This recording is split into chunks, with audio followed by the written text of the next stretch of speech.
Terima kasih kesempatan yang telah diberikan kepada kelompok kami. Eh, Baik, di sini kami perwakilan dari kelompok 2 ingin menyampaikan materi terkait manajemen risiko valuta asing. Baik, tanpa berlama-lama lagi, saya persilahkan kepada pemateri pertama, yaitu Julianti Ridwan, untuk menyampaikan isi materi kami. Kepada Julianti Ridwan, saya persilahkan.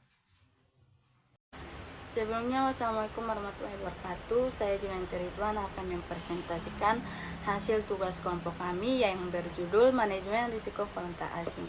Pengertian manajemen risiko. Risiko ketidakpastian yang dapat menguntungkan, peluang atau merugikan. Manajemen risiko pendekatan struktur untuk mengelola ancaman yang tidak kepastian. Tujuan minimal efek negatif serta maksimal peluang.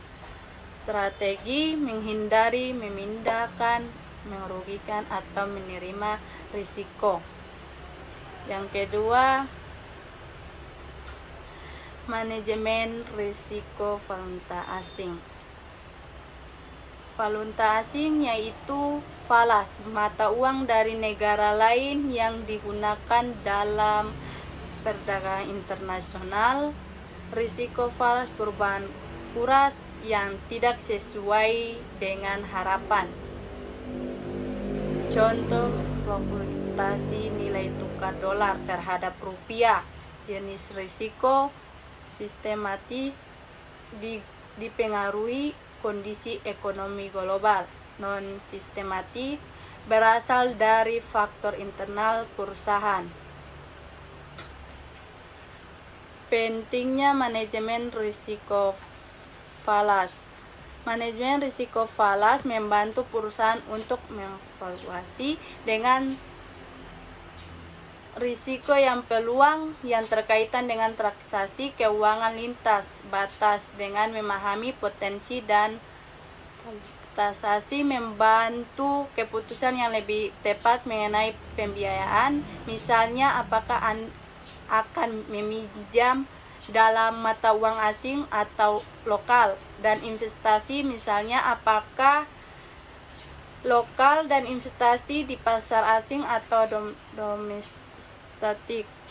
Contoh, sebuah perusahaan di Maluku Utara yang ingin memperluas bisnisnya ke pasar internasional dapat menggunakan analisis risiko falas untuk menentukan apakah akan meminjam dalam rupiah atau dolar untuk membiayai investasi tersebut. 2. Menjaga stabilitas nilai aset perusahaan. Perusahaan yang memiliki aset dalam mata uang asing, misalnya piutang, ekspor, investasi di luar negeri, menghadapi risiko bahwa nilai aset tersebut dapat menurun jika nilai tukar mata uang asing melemah. Contoh, sebuah perusahaan ekspor di Maluku Utara dapat menggunakan nilai tukar rupiah terhadap dolar AS sehingga melindungi nilai piutang ekspor mereka dari fluktuasi nilai tukar.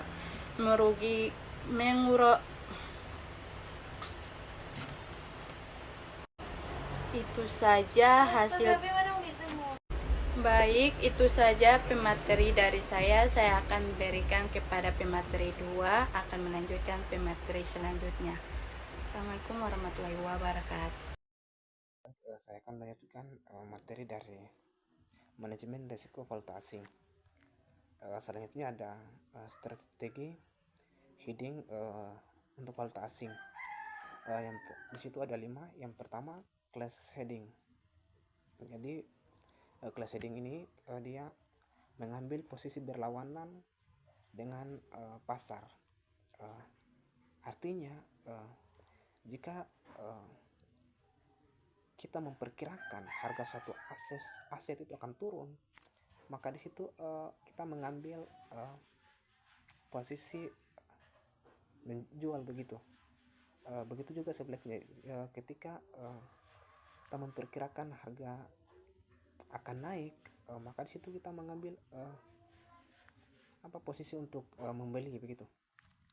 Selanjutnya ada full dan partai heading. Di situ ada yaitu perlindungan penuh atas sebagian. Di sini yaitu full heading atau dia itu memperkirakan perlindungan penuh terhadap risiko pasar. Sedangkan partai heading itu dia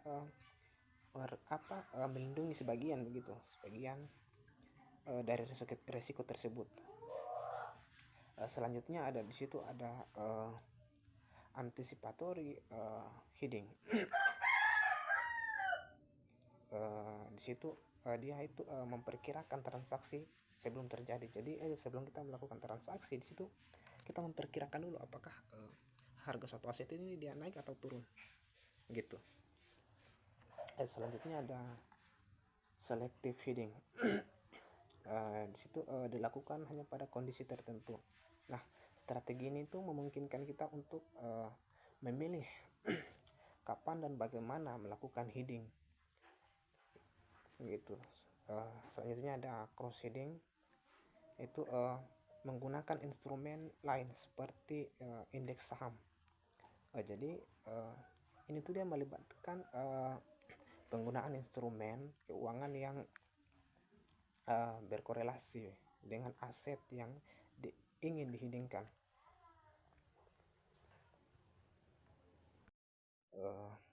Selanjutnya kebijakan heading. Di situ ada 3. Yang pertama financial distress hypothesis, yaitu mengurangi risiko kebangkrutan. Yang kedua di situ ada underinvestment hypothesis atau menjaga arus kas agar investasi tetap berjalan. Selanjutnya ada asset substitution hypothesis. Di situ mengurangi konflik antara pemegang saham dan kreditur. Oke, selanjutnya ada prosedur heading atau tahap persiapan. Di situ ada 5. Yang pertama analisis pasar dan volatilitas course. Yang kedua ada menetapkan jumlah dan persepsi heading. Yang ketiga ada memilih instrumen. Yang keempat ada analisis biaya dan waktu pelaksanaan. Yang terakhir ada penentuan limit dan counterpart. Untuk analisis yang pertama tadi, analisis pasar dan volatilitas course. Situ sebelum kita melakukan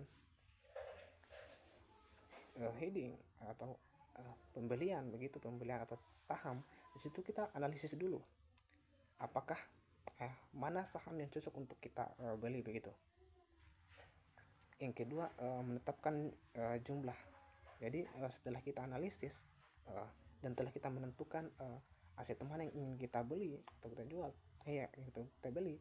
Nah di situ kita harus selanjutnya itu kita menetapkan jumlahnya itu berapa yang ingin kita beli. Dan selanjutnya ada memilih instrumen. Nah di sini ada 3 itu, ada instrumen. Apakah kita memilih FX forward atau swap atau option. Nah di situ dan yang keempat itu analisis biaya dan waktu pelaksanaan. Setelah kita memiliki memilih instrumen tadi, nah di situ kita analisis biaya dan waktu. Berapa biaya yang kita keluarkan dan kapan harus kapan keuntungan yang harus kita terima begitu. Dan selanjutnya ada penentuan limit dan counterpart. Di situ tahap evaluasi ya teman-teman. Di situ setelah kita melakukan beberapa prosedur tadi kita evaluasi begitu.